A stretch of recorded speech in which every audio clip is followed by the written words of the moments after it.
Thank you very much. Okay, good afternoon, everybody. I'm very grateful for people to stay for the final talk and to listen to what I have to say. So I appreciate you spending some time with me. I am Sean Donnelly. I'm an analyst on the research team at a business called Econsultancy.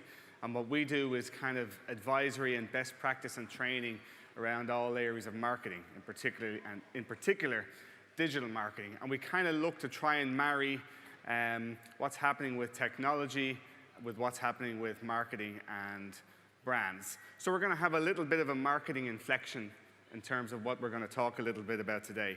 So I kind of stand before you to talk to you about trends, but about trends from a marketing point of view. So if anybody follows Marketoonists, you may have seen this cartoon before, but certainly in the marketing profession, marketers can be guilty of falling for the latest technology trend, and that might just be because a vendor has come in and say, hey, you got to have a blockchain strategy this year, and they can spend a lot of money on this stuff. And part of it, I dare say, is because a lot of marketers might be sort of creative people, business people. They don't necessarily all understand the implications of technology. So it's part of my job is to identify and analyze and evaluate different kinds of tech trends and technologies and understand how they might impact a marketer's job in terms of introducing new tools, and then certainly as well in terms of manifesting new underlying skills and capabilities. So we help organizations understand and navigate the technology landscape.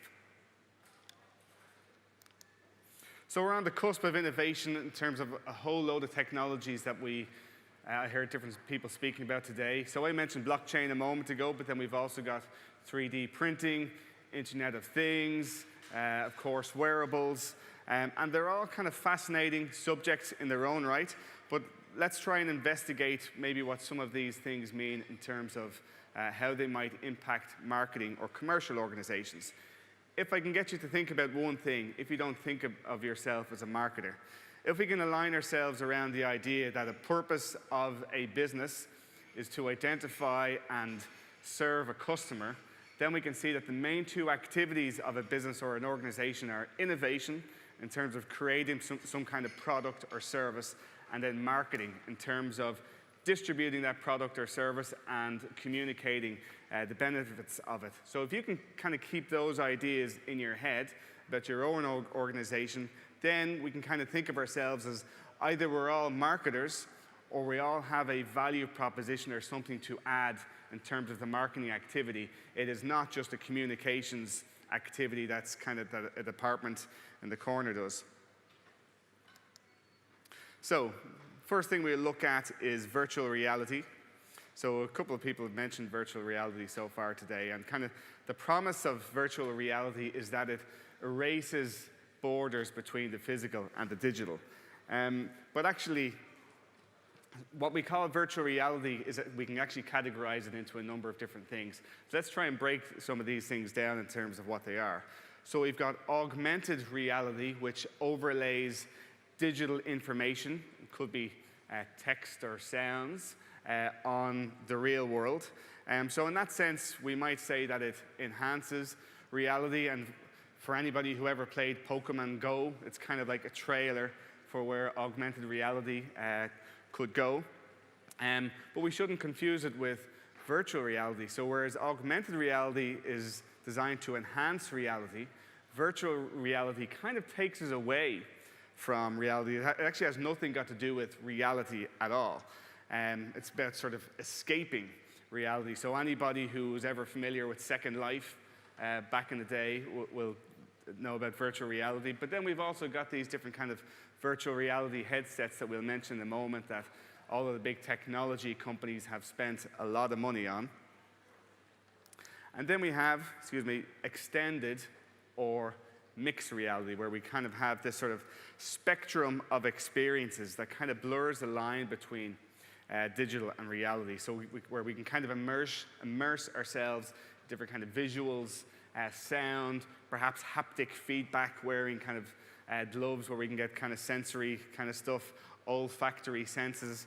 If anyone has seen the movie or read the book Ready Player One, it's kind of, we're getting into some of that kind of stuff. And at November, I was at Web Summit, and Magic Leap kind of had obviously spent a lot of money at Web Summit, and we're on a lot of the different stages showcasing the Magic Leap One, which are these glasses. And the idea of these glasses is that they bring digital objects into the real world. And we can interact with these digital objects either with devices or maybe even with the movement of our eyes. So kind of the initial use case that I've seen for this stuff has been kind of through gaming and stuff. But are we going to see this kind of people wearing these walking down the street anytime soon? Probably not. They cost $2,000 a pair, so we still kind of have a way to go there. So in terms of the promise of virtual reality and augmented reality, it gives us an opportunity to sort of reimagine how we interact with the world. And I mentioned sort of Facebook, Google, Microsoft, Samsung. They've all spent hundreds of millions of dollars on their own kind of their eyewear products. And yet we still don't see people, there aren't too many people actually, certainly that I know, are using them. But it's only a matter of time before there's some kind of adoption. So from a commercial point of view, what do we need to think about, or what will we need to think about?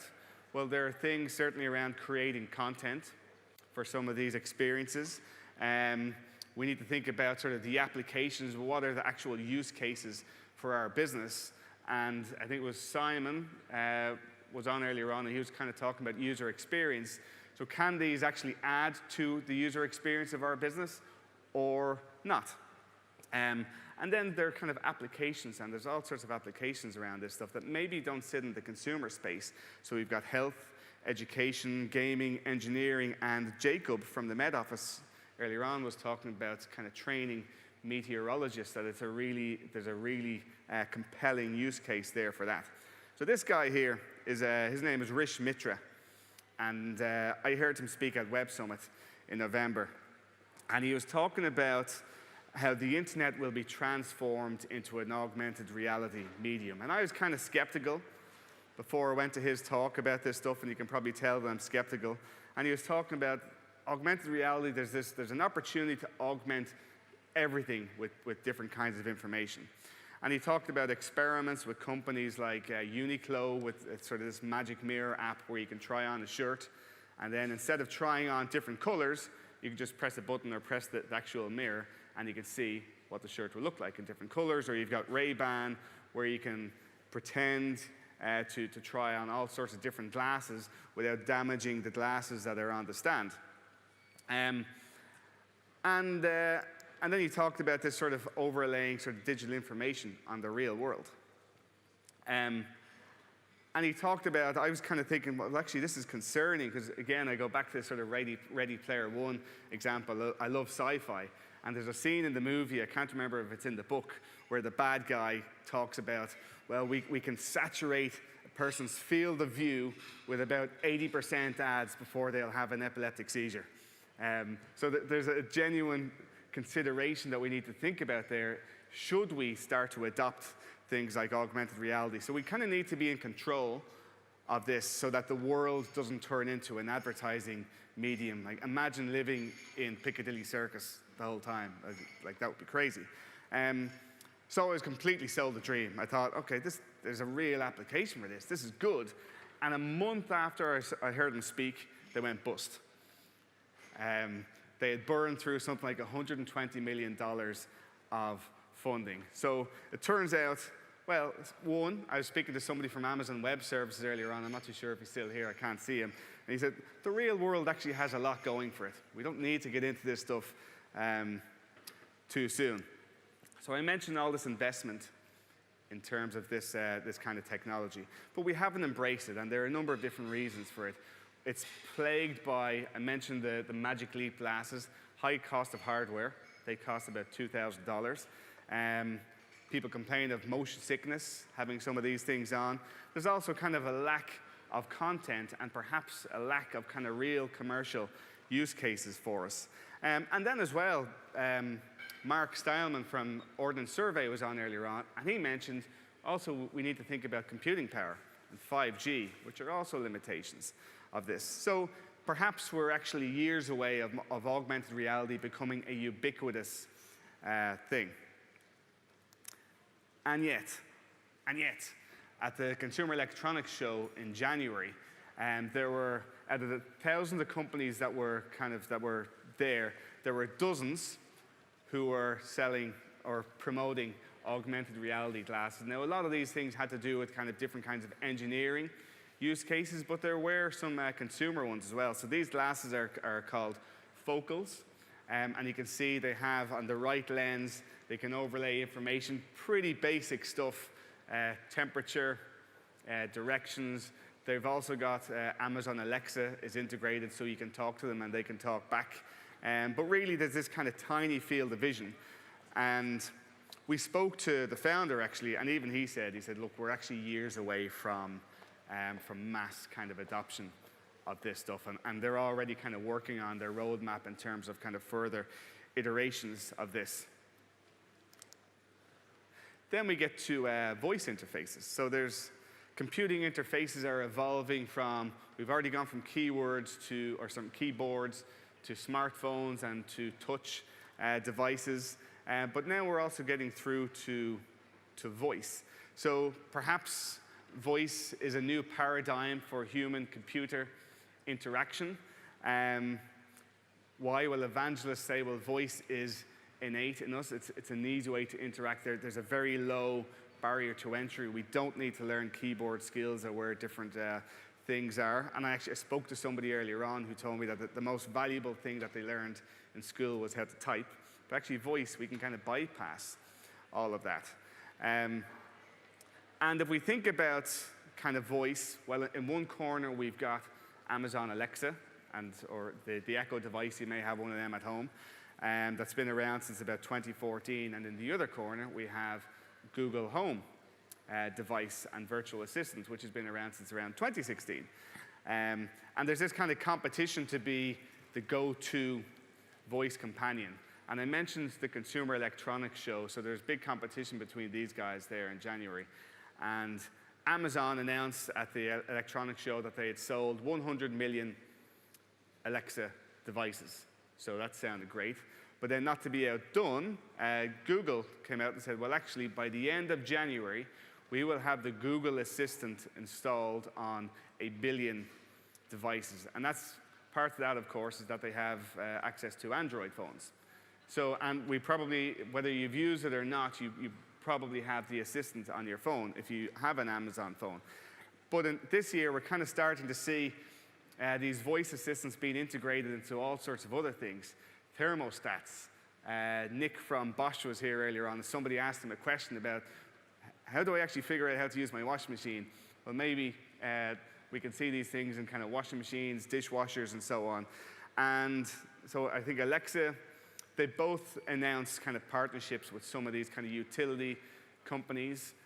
Alexa, I think, are working with Ford as their in-car system. Google, I think, is working with Volkswagen as their kind of in-car system. So from a commercial point of view, does that mean that companies need to start thinking about, or not even companies, any organization, do we need to think about voice capabilities in terms of how people want to interact with us? Do we need to consider having a voice interface? And certainly, while we might not have a single view of our customer, whoever that is, has a single view of our organization. And they're going to choose which channel they want to communicate with us. So maybe that is something that we need to think about. So in terms of search, or search engine optimization, kind of big activity in marketing, there's this suggestion that search is going to be ambient all around us. So beyond the keyboard, beyond the phone, to voice, whether it's through our Alexa device, or Google Home device, or through just one of the different appliances that we have at home. So it's kind of this ambient thing, and not necessarily just a series of blue links on a page that we need to think about, or not just desktop, because be in our cars, be on our wrists, and so on. So search engine optimization drives voice. So for example, if I were to search Google for what causes heart attacks, we can see here in the top position, we have the thing from mayoclinic.org, heart attack occurs when blah, blah, blah, blah, blah. If I use a Google Home device and I say what causes heart attacks, it will read out this first position to me. So then what does that actually mean for organizations? Well, then we kind of need to start thinking about things like Simon from, I can't remember the name of his UX agency earlier on, he was talking about UX design. But maybe we need to start thinking about, well, what are the different touch points that somebody interacts with us on? And we need to think about more than just the desktop screen or the mobile screen. We also need to think about the voice interface. And if we need to think about the voice interface, then we need to think about, well, how do we get our organization to return when somebody asks a question to one of these voice things? So when somebody asks about your business or about your category of business, that you return and not your competitor. So then we need to start thinking about things like keywords. So sometimes when somebody searches on their desktop, they might search for 1 to 3 keywords. But if somebody is searching with voice, you kind of have this longer tail search where there's more words used. So do we need to start optimizing for that? With that in mind, then we need to start thinking about, well, copywriting. So there's the text that we write for screen, but then there's the text that we want to return for voice. What's going to be appropriate in terms of a machine reading something out to us? So we kind of need to think about rich, natural language as opposed to perhaps bullet points.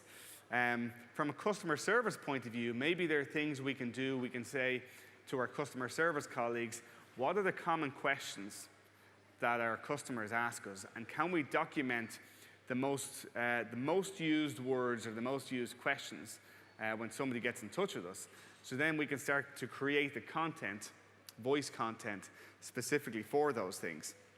And then there's kind of a brand question as well in terms of the voice or the tone of voice. So can we tell, based on either somebody's search terms or the words that they use, how stressed perhaps are they? So this is something that Royal Bank of Scotland are investigating in terms of, are there tonal language things, are there words that people use that will have an impact in terms of how we should respond in terms, because if we want to use these things, and companies talk about this stuff to humanize experiences, even though it's technology, then if somebody is in a state of distress because they've lost their card, for example, then they need a sort of a more emotive or neutral sort of response there. But let's reflect. Is the spoken word a good user interface? Or even, are we suggesting that the ultimate interface is voice? And perhaps not. So there's a lot of hype around voice. If you listen to anybody from Google speaking or anybody from Amazon, they will tell you about 30% of all searches now are voice activated. Whereas in fact, if we change the inflection, there may be a lot of voice interactions, but they're not necessarily searches. A lot of them may actually just be direct response commands. Alexa, start the timer. Alexa, what's the weather like today? And they're different things. So we need to be careful in terms of thinking about, do we really need this voice strategy for our organization? Because in actual fact, in terms of the search statistics, the search is still very, very low. And then as well as that, in terms of, is voice going to be the ultimate user interface? Well, anyone that has WhatsApp or Messenger on their phone will know that we still text people instead of ringing them, even though we can ring them for free using our data package. And there's a reason for that. Why? Because we don't need to be fully present. You can text somebody while you're walking down the street or kind of half doing something else. And when you read something, you can skim it and understand it very quickly, as opposed to listening to something, which is a more linear thing, and you kind of need to put in the time to be able to listen to that. So, and then as well, finally, conversation is very difficult to automate. So maybe it shouldn't be marketers' #1 priority. Then we come to chatbots. So My colleagues at research company Gartner, they love a controversial stat. They always have a future stat that they get people to talk about in presentations. And their latest one is, by 2020, next year, people will have more conversations with bots than they will with their wife. If that's the case, that's pretty sad. But if we think about what we call so-called chatbots, well, the term itself, chatbot, suggests if we think of chat, we think of kind of frivolous conversation, whereas a bot is something that we can interact with and something that we can order about without feeling kind of too guilty about it. So maybe the name chatbot is a little bit misleading. But really, a bot just serves a function. It delivers software. It's just another kind of user interface, just like voice that we mentioned a few moments ago.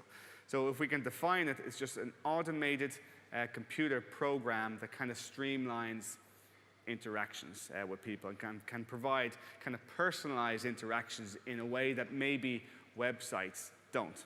So we have this kind of opportunity for, sorry, I should have mentioned, bots exist along this kind of spectrum from sort of AI-powered conversational interfaces to far more scripted rules-based stuff, and we'll have a look at examples of those in a moment. But in terms of the opportunities around chatbots, I mentioned personalized interactions. We've got opportunities to provide customer service in terms of simple things that maybe we managed before via email.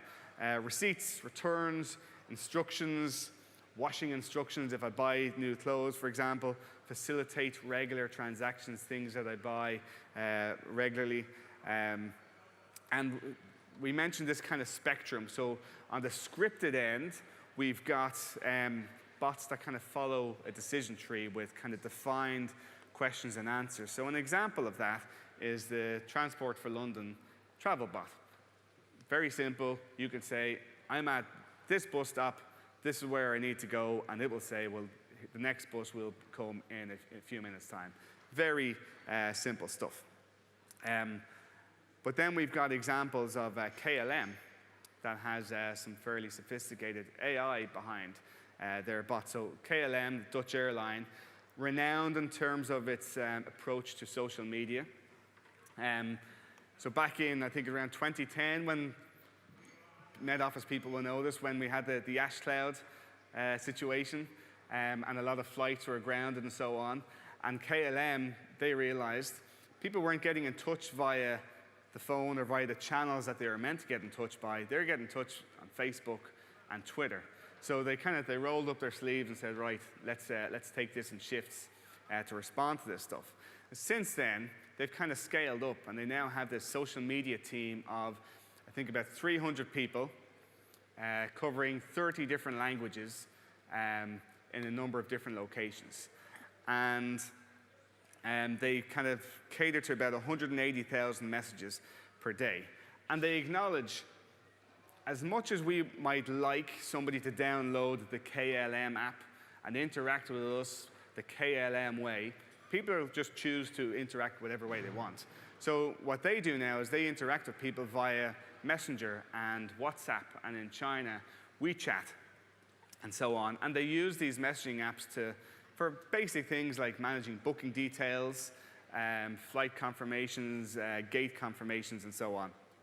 But, so I mentioned this kind of 300 people,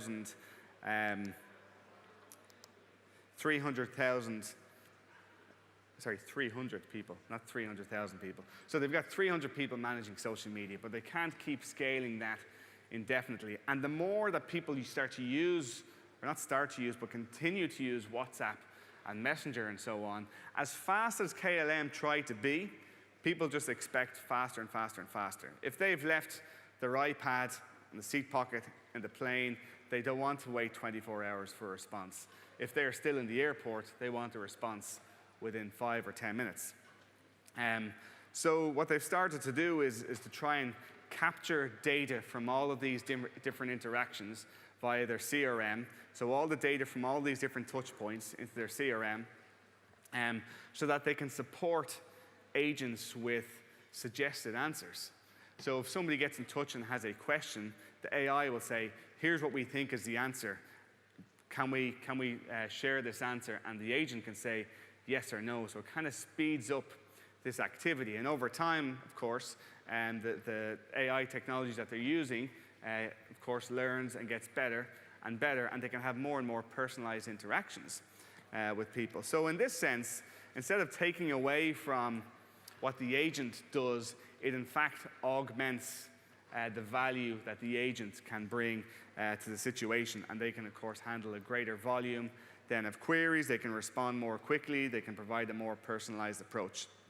And I heard a lady speak recently from BT, and she suggested that the contact center of the future will be to deal with kind of complex problem solving. So kind of higher value added activity as opposed to sort of lower value added activity. But bots do not build brands. They do not create great customer experiences. And as much utility as they might provide, we need to be very aware or beware that there's potential for causing friction. So we need to ask if they actually improve CX. And again, I've been taking notes all day. Simon Norris, his company was from Nemeza. I can't see him here. But he talked about this kind of dogma around technology. And he said that there's no competitive advantage in tech-dominant thinking. And he's right. And we see this sometimes in supermarkets that it's like whether we want to or not, sometimes we have to use the automated checkouts. But they don't understand emotions, and we have these issues.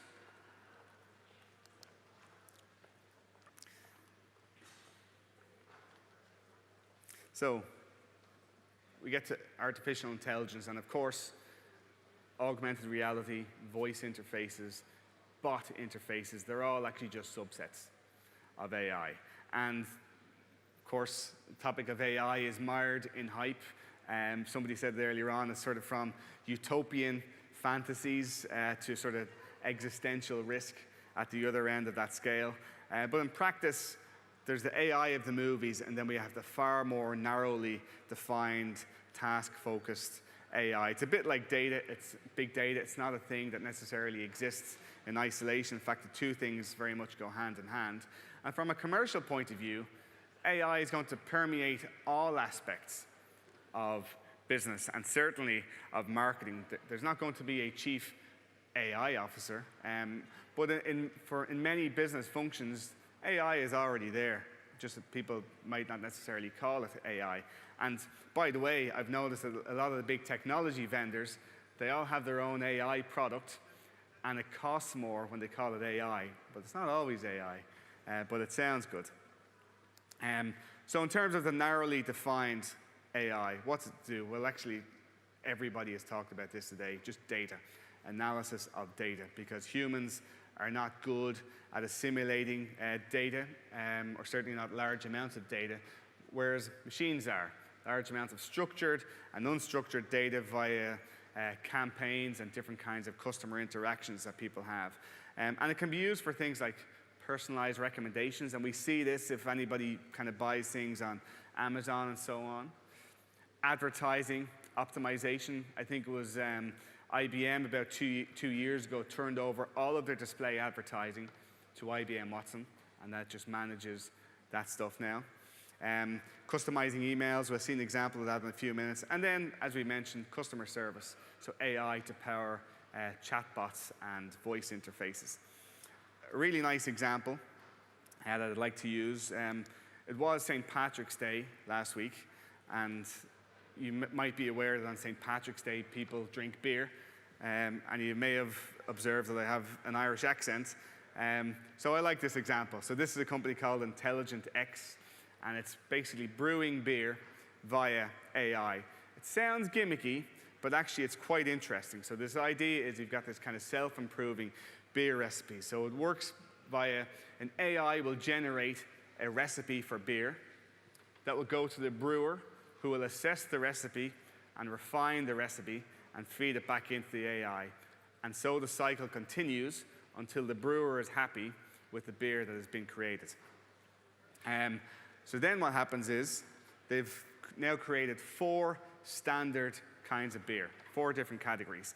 which you can go and buy, and you can taste all 4, and then you can provide feedback to their AI called Abby, Automated Brewing Intelligence, and it asks a series of questions to try and understand your tastes to the beer. So it collects the data, and it returns to the recipe generation again, so the cycle starts again. And this kind of loop sort of reinforces itself until you get an updated recipe, and you get this tailored beer sort of tailored to your own tastes.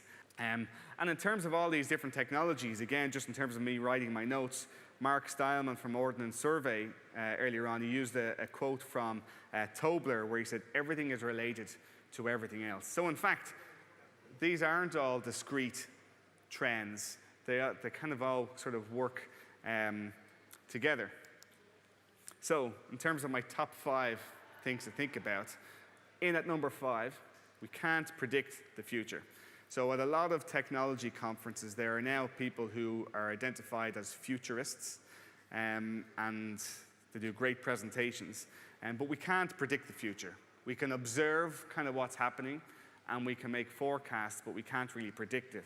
So if we think of, you may have seen this before, this is Amara's law, and there's lots of people who have said this in different kind of ways, but basically the key learning point is that we tend to overestimate the impact of technology in the short term, but seriously underestimate the impact of that technology in the long term. So an example of this actually is a mobile phone. So 20 years ago, it was a toy of pretentious yuppies, and anybody who used to watch Only Fools and Horses will remember Del Boy walking around with his phone, even if he wasn't on the phone. But we couldn't have predicted when people started using mobile phones that how far they would come, that they are actually they are entertainment devices. We listen to our music on these things, we can watch movies on them, we read our books, and they could potentially be voting devices and so on.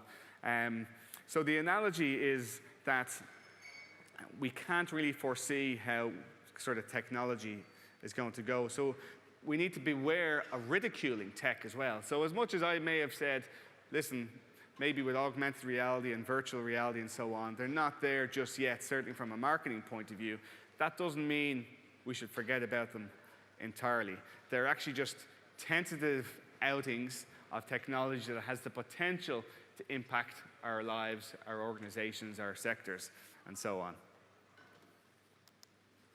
And then, of course, there's, even when people started using Facebook and Twitter, maybe only 10 years ago, at first there were these things just for staying in touch with friends and sending pictures, but we couldn't have foreseen the impact that these things would have in terms of the media landscape and how we consume media. And number 4, so the greatest management dilemma that companies have now is the relationship between these two curves. We've got this exponential technological change, but humans and organizations, we're analog. We can't actually change that quickly. It's stressful to us as individuals, and companies, you just can't change organizational cultures very quickly. And the World Economic Forum, in their Future of Jobs report this year, they identified that the division of labor between humans and machines, it's shifting. And that, now this is for average jobs, but by 2022, the average core skills that will remain in the average job is about 58%, which suggests that about 40%, or nearly half of the skills required to do our job, are going to be different. And then there are other stats from other kind of research places that suggest that the average school leaver will need to retrain 4 to 5 times throughout their career.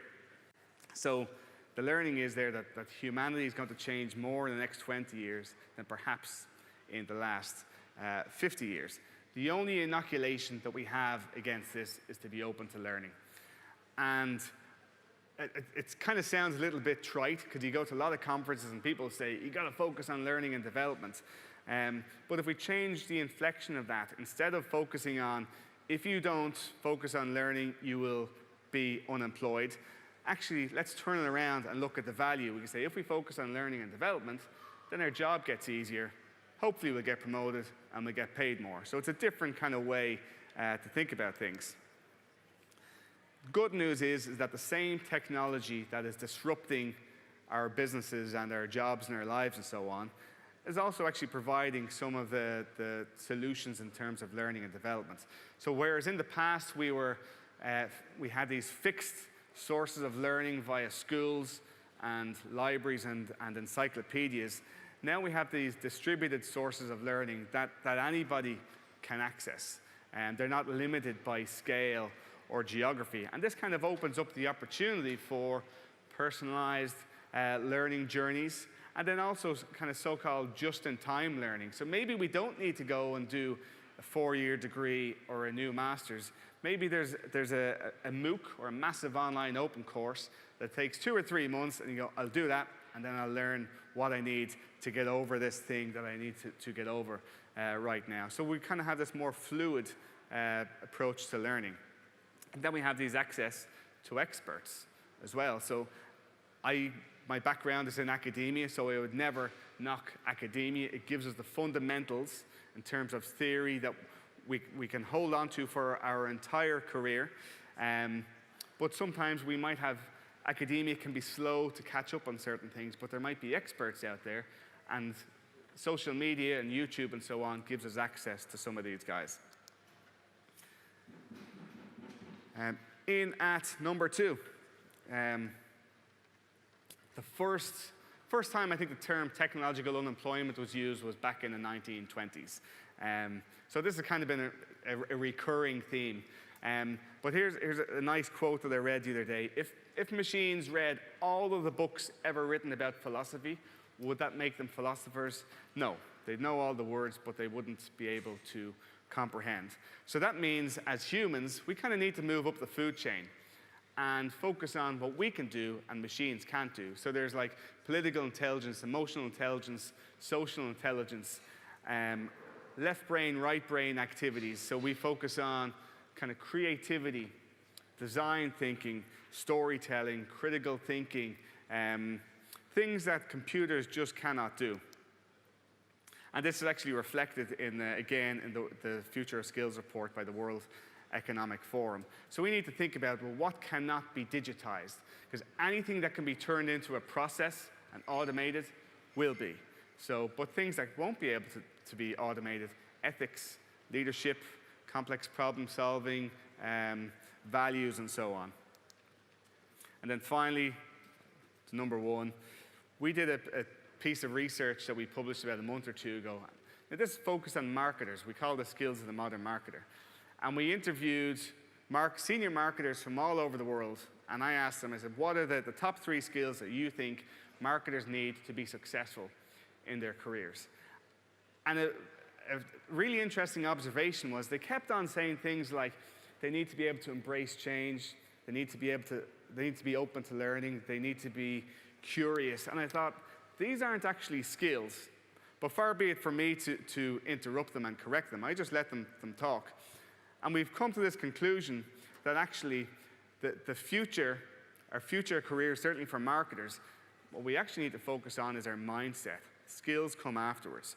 Because out of mindset flows behavior and attitudes and, of course, humanity. So we need to think about things like being comfortable with change, being open to learning, taking responsibility for our own learning, and being curious. Like being curious really is kind of the last defense of humanity from technology.